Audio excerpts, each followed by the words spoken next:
Assalamualaikum warahmatullahi wabarakatuh. Alhamdulillahirrahmanirrahim. Assalatu wassalamu ala asyrofil mursalin wa ala alihi wa ashabihi rasulillahi ajma'in. Sebelumnya kami dari kelompok 3 akan mempresentasikan hasil diskusi kelompok kami terkait dengan konsep laba akuntansi penilaian wajar.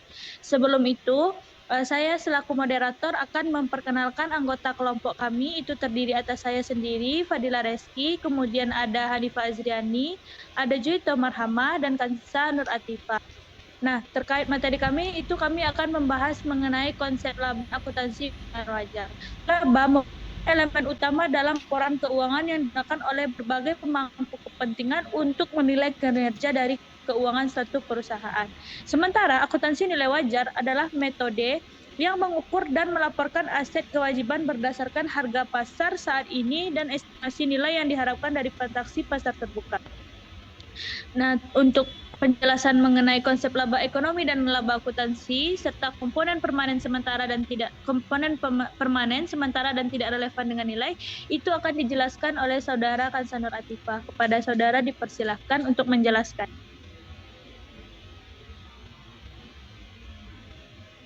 Baik, terima kasih kepada moderator. Perkenalkan, saya Kansa Nur Atifah akan menjelaskan tentang konsep laba.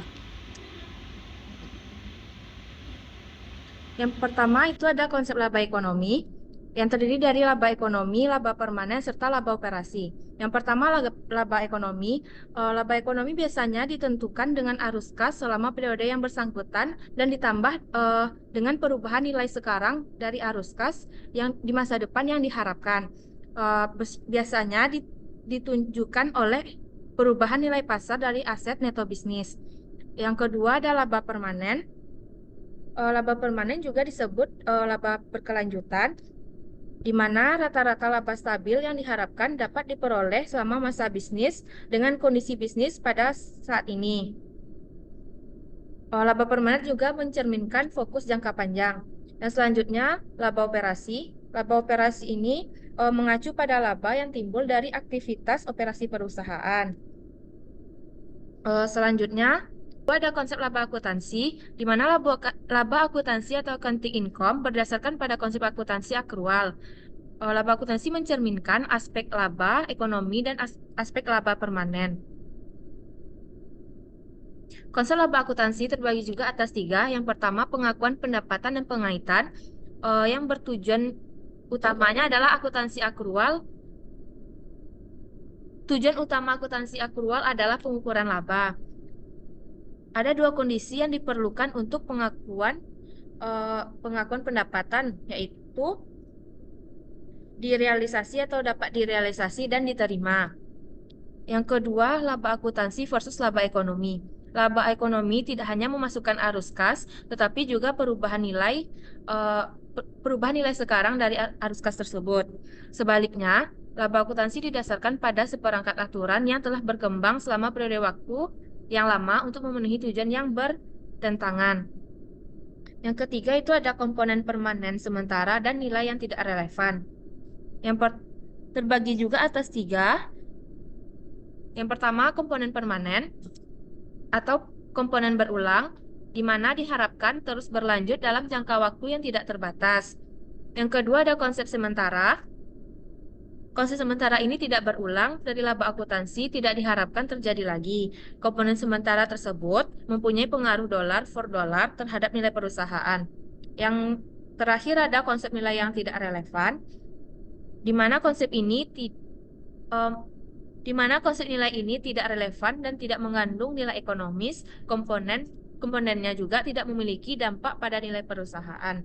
Sekian penjelasan dari saya kembalikan kepada moderator. Terima kasih kepada Kansa Nur Atifah yang telah menjelaskan mengenai konsep laba ekonomi dan konsep laba akuntansi serta komponen permanen, sementara, dan tidak relevan dengan nilai. Untuk pembahasan selanjutnya itu akan dijelaskan oleh Hanifah Azriani. Kepada Hanifah Azriani dipersilakan. Baik, terima kasih kepada moderator. Saya akan menjelaskan tentang penyelesaian laba permanen, penyesuaian laba ekonomi, dan penyesuaian laba operasi. Yang pertama, itu ada penyesuaian laba permanen. Penyelesaian laba permanen ini sangat berguna untuk menginterpretasi rasio perusahaan. Laba inti berguna untuk teknik penilaian dengan menggunakan kelipatan laba. Itu penyesuaian laba ekonomi. Salah satu cara melihat laba ekonomi adalah dengan perubahan neto pada kekayaan pemegang saham yang timbul dari sumber non pemilik, sehingga pendekatan tersebut mencakup semua yang menyangkut perubahan kekayaan bersih pada perusahaan.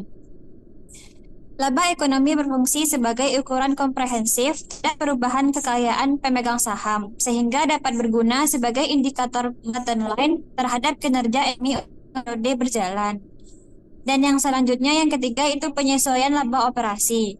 Laba mencakup dan bisnis operasi perusahaan tanpa melihat komponen tersebut atau non-recurring.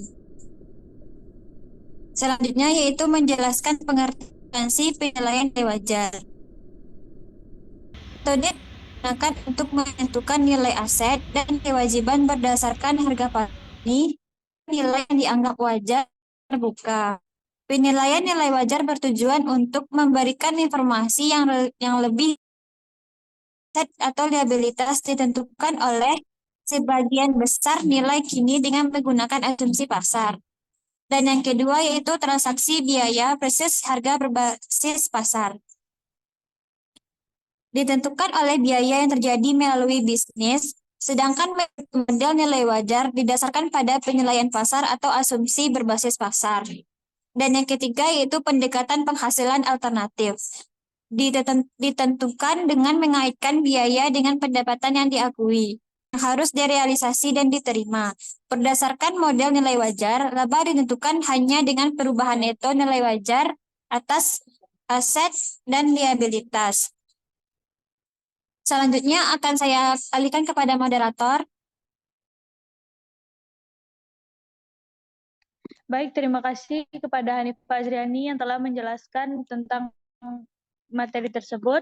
Selanjutnya itu materi selanjutnya mengenai pertimbangan dalam mengukur nilai wajar itu hierarki input dan juga teknik valuasi akan dijelaskan oleh Joito Marhamah. Pada Joito dipersilahkan.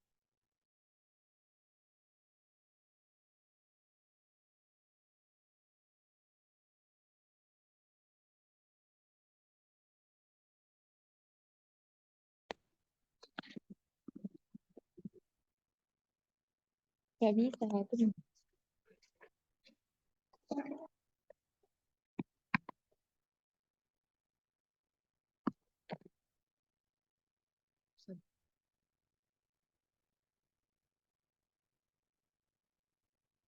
Baiklah, di sini saya akan menjelaskan mengenai pertimbangan dalam mengukur nilai wajar. Nilai wajar berarti nilai pasar. Nilai wajar digunakan bukan hanya menggunakan nilai pasar, karena jika pasar primer tidak ada untuk aset dan liabilitas, di mana harga pasar bias mudah ditentukan. Orang masih bias memperkirakan nilai wajar dengan mengacu pasar sekunder atau melalui penggunaan teknik penilaian. Ada 5 aspek mengenai definisi nilai wajar yang perlu diperhatikan. Yang pertama ada tanggal pengukuran, yaitu tanggal laporan posisi keuangan, bukan tanggal ketika aset dibeli pertama kalinya. Yang kedua, transaksi hipotesis. Transaksi yang membentuk dasar penilaian merupakan hipotesis. Yang ketiga, transaksi teratur. Transaksi teratur mengeliminasi pertukaran yang terjadi dalam kondisi yang tidak biasa. Hal tersebut memastikan bahwa nilai wajar mempresentasikan harga pertukaran dalam keadaan normal. Yang keempat, pengukuran berbasis pasar. Pengukuran nilai wajar merupakan pengukuran berbasis pasar, bukan pengukuran entitas secara spesifik. Yang kelima, harga keluar. Nilai wajar aset adalah harga hipotesis di mana bisnis dapat menjual aset. Selanjutnya ada hierarki input. Jenis input yang diakui, pertama ada input yang dapat diobservasi, yaitu harga pasar diperoleh dari sumber independen pada perusahaan pelapor. Yang kedua, input yang tidak dapat diobservasi, yaitu nilai wajar ditentukan dengan asumsi yang diberikan oleh perusahaan pelapor karena aset atau liabilitas tidak diperdagangkan. Terdapat 3 level hierarki input. Yang pertama, level input 1. Input ini adalah harga kuotasian di pasar aktif untuk aset atau liabilitas yang identik yang dapat dilakukan yang dapat diakses oleh entitas pada tanggal pengukuran. Yang kedua, input level 2 terbagi menjadi dua, yaitu harga kuotasian dari pasar aktif untuk aset atau liabilitas yang serupa tetapi tidak identik. Yang kedua ada harga kuotasian untuk aset atau liabilitas yang identik di pasar yang tidak aktif. Yang ketiga ada input level 3. Input yang tidak dapat diobservasi dan digunakan ketika aset atau liabilitas tidak diperdagangkan atau ketika substitusi yang diperdagangkan tidak dapat diidentifikasi. Selanjutnya ada teknik valuasi. Teknik penilaian yang tepat tergantung pada ketersediaan input data. Tiga dasar pendekatan untuk penilaian adalah sebagai berikut. 1. Pendekatan pasar. Pendekatan pasar menggunakan harga baik secara langsung ataupun tidak dari transaksi pasar sebenarnya. Yang kedua ada pendekatan penghasilan.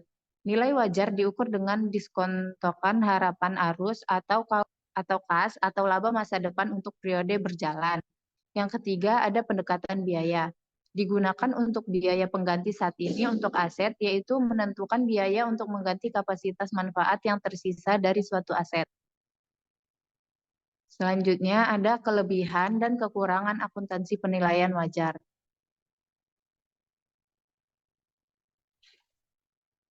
Kelebihan akuntansi penilaian wajar, yang pertama ada mencerminkan informasi terkini, yaitu akuntansi nilai wajar mencerminkan informasi terkini mengenai nilai aset dan liabilitas dalam laporan posisi keuangan. Yang kedua ada kriteria pengukuran yang konsisten, di mana akuntansi nilai wajar memberikan kriteria pengukuran yang konsisten secara konseptual bagi aset dan liabilitas. Yang ketiga ada komparabilitas, yaitu kemampuan untuk membandingkan laporan keuangan dari perusahaan yang berbeda.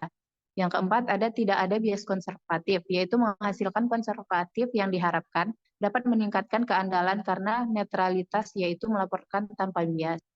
Yang terakhir itu adalah lebih berguna untuk analisis ekuitas. Selanjutnya kekurangan akuntansi penilaian nilai wajar, yaitu yang pertama objektivitas lebih rendah. Kritik utama terhadap akuntansi nilai wajar adalah kurang dapat diandalkan karena kurangnya objektivitas. Yang kedua, kerentanan terhadap manipulasi. Berkaitan erat dengan objektivitas yang rendah, ada kekhawatiran bahwa akuntansi nilai wajar akan meningkatkan kemampuan manajer untuk memanipulasi laporan keuangan. Yang ketiga, tidak adanya konservatif, yaitu akan menyebabkan laporan keuangan dibuat secara agresif sehingga mengurangi kegunaan terhadap kreditor. Dan yang terakhir ada volatilitas laba yang berlebihan, yaitu perubahan nilai wajar dapat berubah secara signifikan, dapat menyebabkan laba dilaporkan menjadi sangat fluktuatif. Sekian dari saya kembalikan kepada moderator.